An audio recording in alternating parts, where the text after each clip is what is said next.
Bonjour à tous, dans cette vidéo nous allons traiter le sujet du baccalauréat général épreuve d'enseignement de spécialité session 2024 mathématiques jour 2 de centre des examens. Donc on va faire l'exercice 2.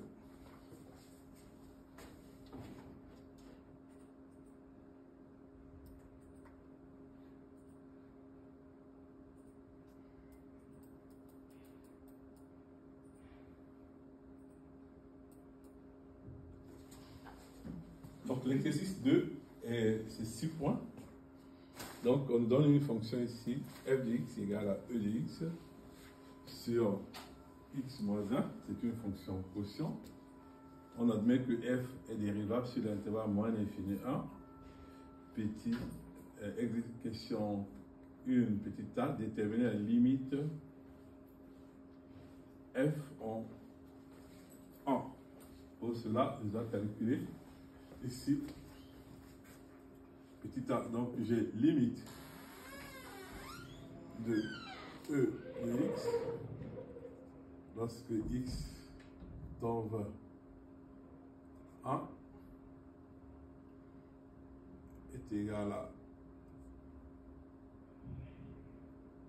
exponentielle de E1 qui est égal à E1 E car la fonction exponentielle est continue en 1 car la fonction exponentielle est continue en 1. Et donc, maintenant, limite de x moins 1 lorsque x tend vers 1 quand x est inférieur à 1 est égal à 0 moins. Donc, quand je fais l'étude de signe de cette fonction, on est là, 1 est là, à gauche ici c'est moins, ici c'est plus, et quand je me rapproche dans ce sens, cette quantité-là, x moins 1, est inférieure à 0. Donc, c'est pour cela que je mets 0 moins. Et donc, du coup, par quotient de limite, la limite de quotient est égale au quotient de limite. Donc, ici, limite de f de x sur f de x est égal à limite de e divisé par 0 moins qui est égal à moins l'infini.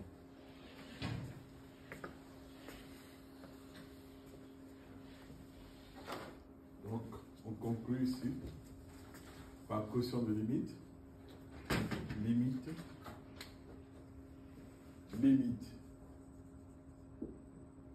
de f de x lorsque x tend vers 1, bien sûr avec x inférieur à 1 est égal à moins l'infini.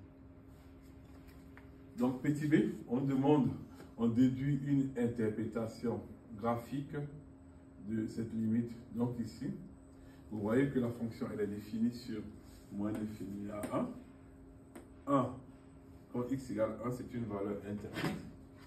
Donc, la fonction n'est pas définie en x égale à 1. Donc, on a ici, en petit b, vous dites que on a une asymptote verticale. Asymptote verticale. Petit b, asymptote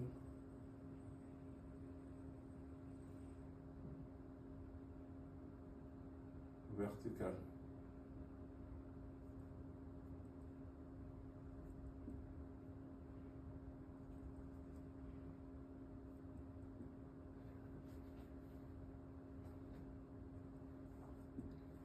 On a l'asymptote verticale en x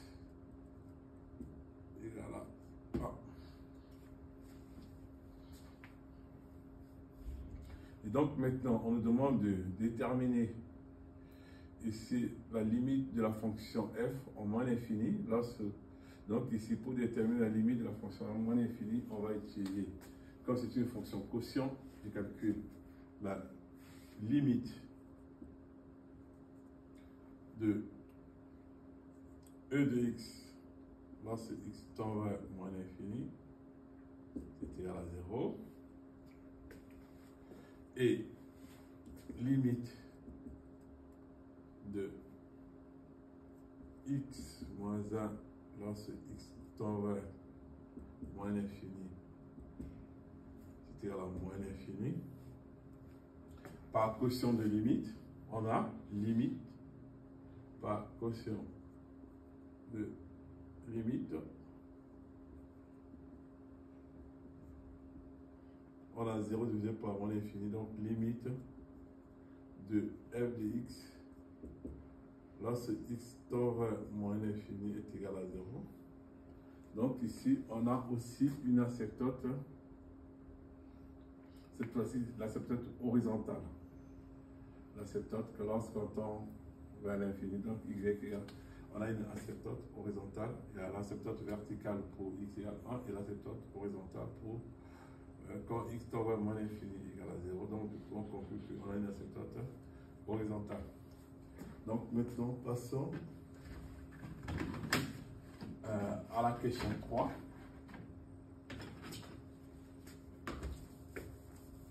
Passons à la question 3. Donc ici,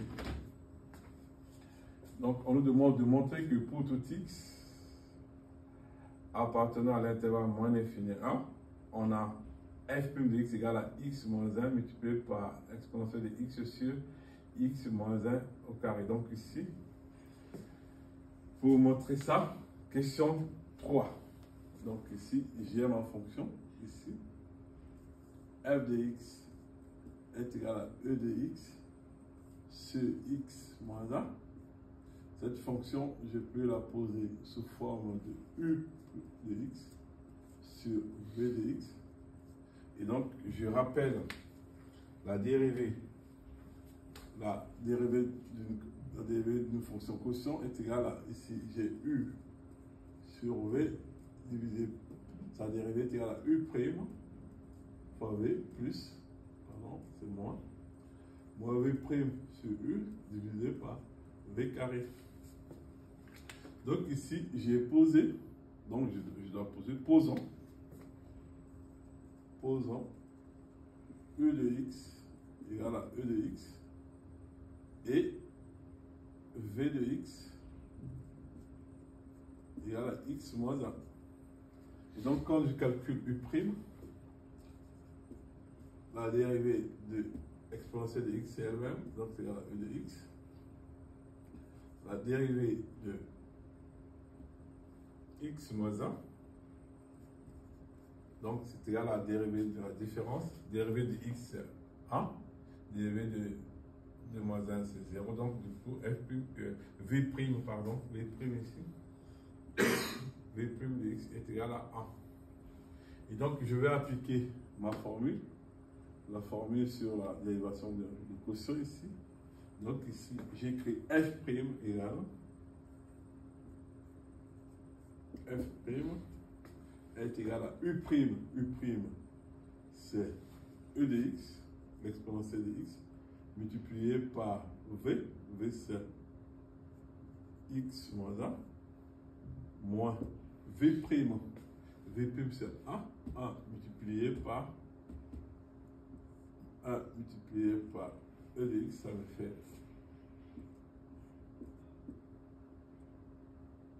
exponentielle de x divisé par v carré. V carré c'est x moins 1 au carré. Donc en faisant le développement, donc ici je fais la distributivité, je multiplie ça par ça et ça par ça, et donc ça me fait x exponentielle de x moins exponentielle de x moins exponentielle de x. Le tout sur x moins 1 au carré. Ici, je regroupe le terme, je vais effacer ici, pas de place. Donc là, j'efface ça.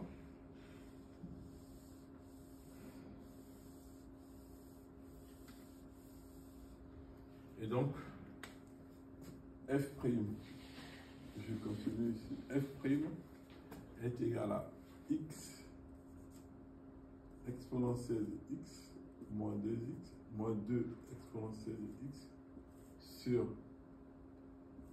x moins 1 au carré.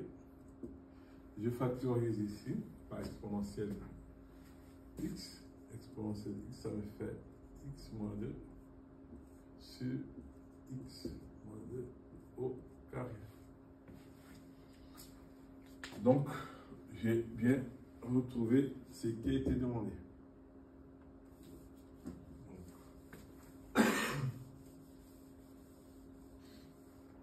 Donc, j'encadre ce qu'il fallait démontrer, ce qu'il fallait démontrer. Et donc, pour démontrer cette fonction, on utilise la formule de quotient ici. Le dérivé de quotient est égal à la formule là. Donc, on applique la formule, vous posez U égale, V égale, vous dérivez U', V'. Donc, du coup, en appliquant cette formule, on retrouve bien ce résultat. Supposons que vous n'arrivez pas, par exemple, à démontrer la formule, mais par la suite, si je ne sais pas démontrer la formule, mais quand même, je peux l'utiliser, la formule, pour continuer l'exercice. Donc, je perdais le point ici, mais par contre, les autres, je ne vais pas perdre le point. Donc, on me demande de dresser en justifiant, dresser, 3 petit b, dresser en justifiant le tableau de variation de la fonction f sur cet intervalle. Donc, ici, la méthode la plus simple, donc ici, comme vous voyez ici, le dénominateur, il est tout le temps positif. La fonction exponentielle, il est tout le temps positif. Et donc, du coup, ce qui va, je vais étudier le signe de la fonction dérivée et reviens à étudier juste le signe de x moins 2.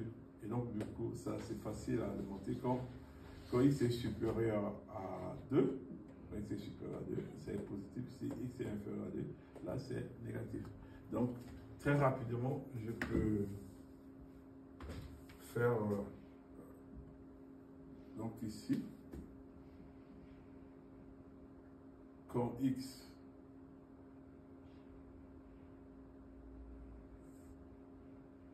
donc ça me fait ici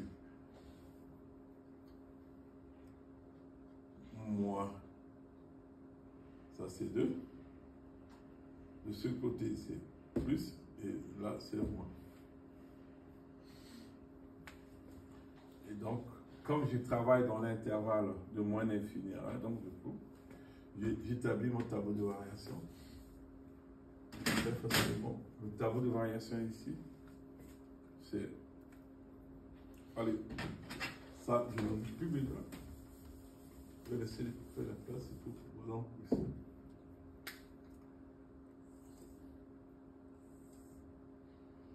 Donc, c'est x ici. Là, je mets f' de x. Ici, la valeur interdite, je le mets en 2. Ici, c'est moins l'infini. Ici, c'est 1.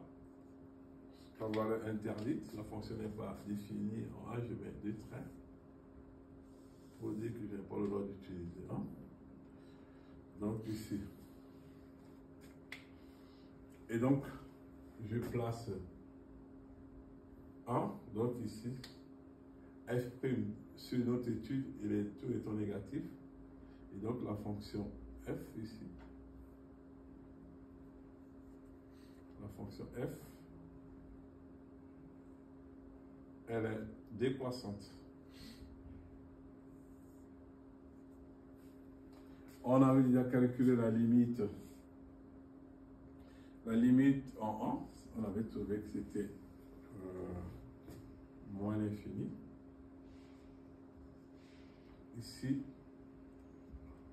la limite en moins l'infini, on a trouvé 0.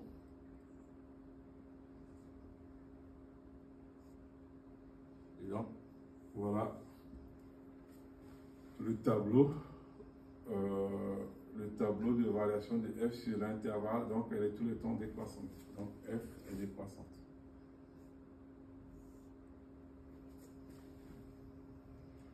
Maintenant, en justifiant le tableau de variation, donc c'est bon. Donc, pour justifier, vous dites que cette fonction, la fonction, quel que soit x appartenant à R, on a e de x est tout le temps positif. Le carré des nombres, tout le temps positif, quel que soit x appartenant aussi à R. X moins 2 au carré est tout le temps positif. Donc, étudier le signe de la fonction dérivée revient juste à étudier le signe de ça. Et quand je choisis un nombre plus petit que 1, ça est négatif, du coup, f' est négatif. Donc là, nous allons maintenant passer à la question 4. Étudier la convexité de la fonction f sur l'intervalle moins 1 et 1. Donc du coup, on va étudier la convexité de la fonction f sur l'intervalle moins 1 et 1.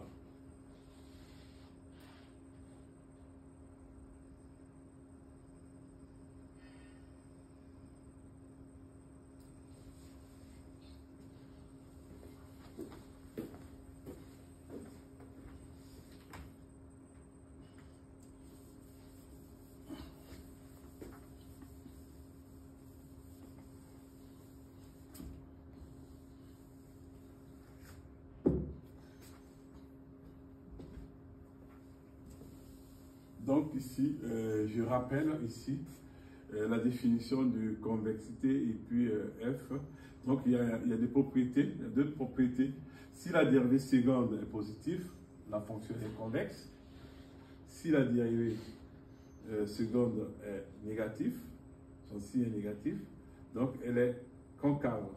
Donc pour cela, moi je dois étudier le signe de cette fonction seconde qui a été donnée ici. Donc, comme tout à l'heure, on voit que cette fonction exponentielle, elle est positive.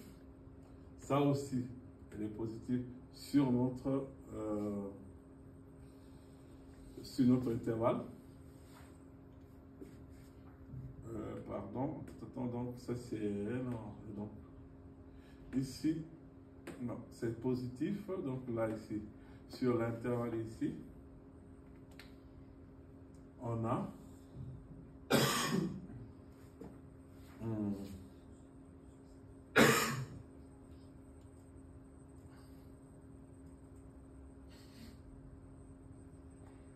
ça, je peux écrire x moins 1 puissance 3. C'est la même chose que x moins 1 puissance carré fois x moins 1 puissance multiplié par donc du coup, le signe, donc, pour étudier le signe de ça, donc on va étudier le signe de cette fonction et le signe de celle-là sur l'intervalle demandé. Donc vous voyez ici que cette fonction, elle est négative parce que ça c'est positif. Et si je choisis dans mon intervalle, qui commence par 1 ici, j'aurai, donc le signe de ça, ça va faire x, il est là, ici c'est plus, et là c'est moins. Et donc, un nombre négatif multiplié par un nombre positif, c'est négatif. Donc, le dénominateur, il est négatif. Et donc, du coup, moi, je vais étudier juste le signe de ce polynôme qui est là. Donc, il y a plusieurs façons de le faire. soit avec ma calculatrice, je cherche les racines évidentes, allez, cherchons les racines évidentes de x carré moins 4x plus 4. Donc ici, je calcule delta, delta est égal à b carré. B carré c'est 16 moins 4 fois AC moins 4 fois AC fois 1 est égal à moins 4. On voit que le delta est négatif ici. Delta négatif, donc ceci, ce polynôme est du signe de A. Notre A ici, donc on a A égale à 1, B égale à moins 4 et C égale à 5. Donc, ce polynôme est du signe de A. Le signe de A est positif, donc ça est positif, ça négatif. Donc, du coup,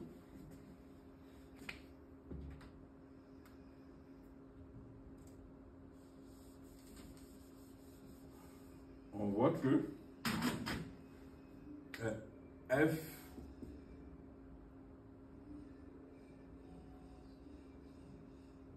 seconde est négatif. Ce est négatif sur l'intervalle moins l'infini moins 1. Non, pas plus 1.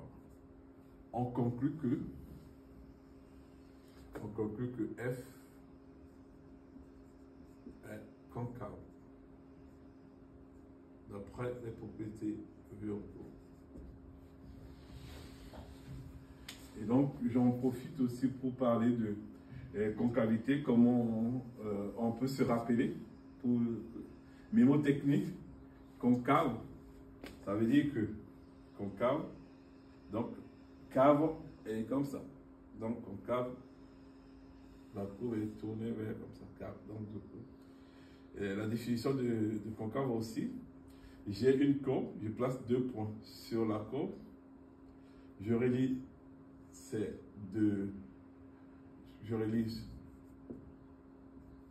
deux points par un segment. On voit que la courbe est au-dessus de ce segment.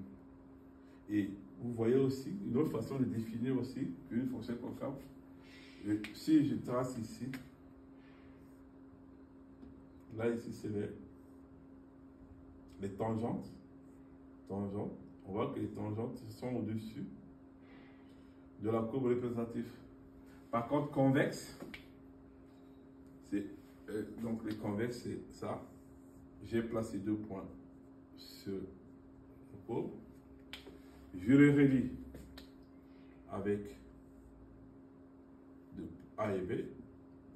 Ici, je vois que le segment qui relie ces 2 points est au-dessus de la courbe représentative. Et si je trace les tangentes, en traçant les tangentes ici,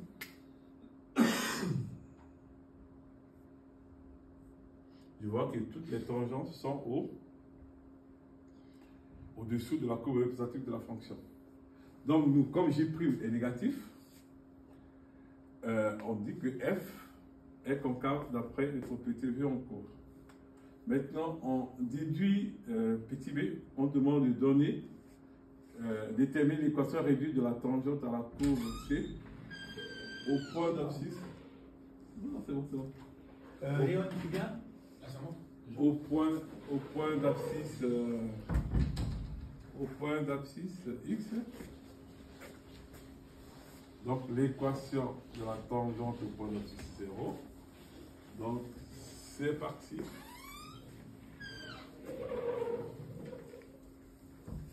Donc je pose la formule. L'équation de la tangente s'écrit y de x est égal à f' de x0 partir de x moins 0 plus f de 0.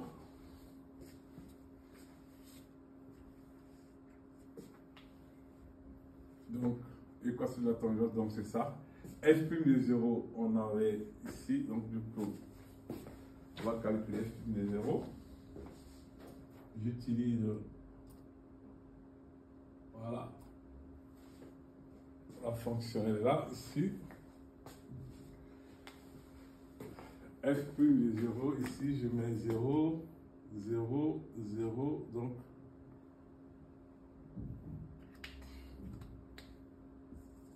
f prime de 0 est égal à 0, ça fait moins 2, multiplié par 1, donc c'est f prime de 0 égale à moins 2. Et maintenant, il faudrait que je calcule f de 0. À quoi est égal f de 0? F de 0 égale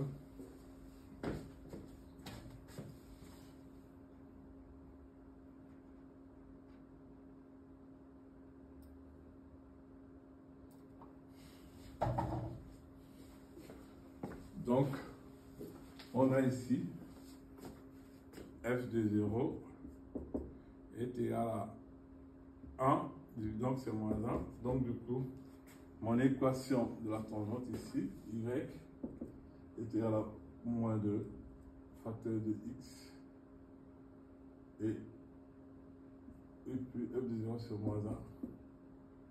Et donc l'équation de la tangente est égale à moins 2x moins 1.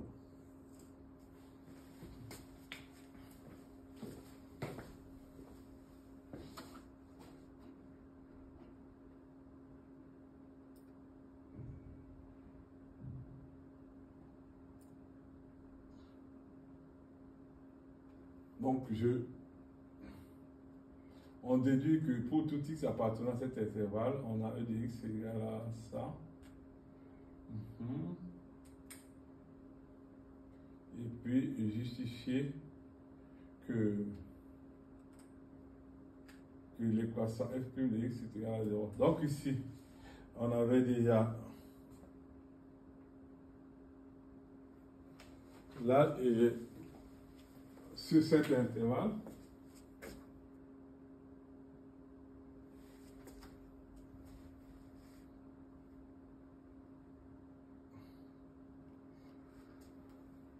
comme on a dit que la fonction elle est concave, donc du coup, ici, toutes les tangentes, donc ici, les tangentes concaves, c'est comme ça, donc la courbe f est au-dessus de la tangente. Donc ici, f. Donc les tangentes sont au-dessus de la courbe. Donc ici, j'ai mon équation de la tangente, c'est moins 2x moins 1 est supérieur à la fonction. Fonction c'est où e de x, c'est x moins 1. Et donc, je crois que je reviendrai, je n'ai plus de temps pour faire cet exercice, je reviendrai plus tard pour corriger. Je dois partir. Donc, je vous remercie de votre attention en espérant que vous avez très bien compris. À très bientôt pour un autre tuto.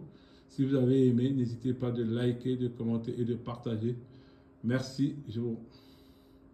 Et surtout, abonnez-vous à la chaîne.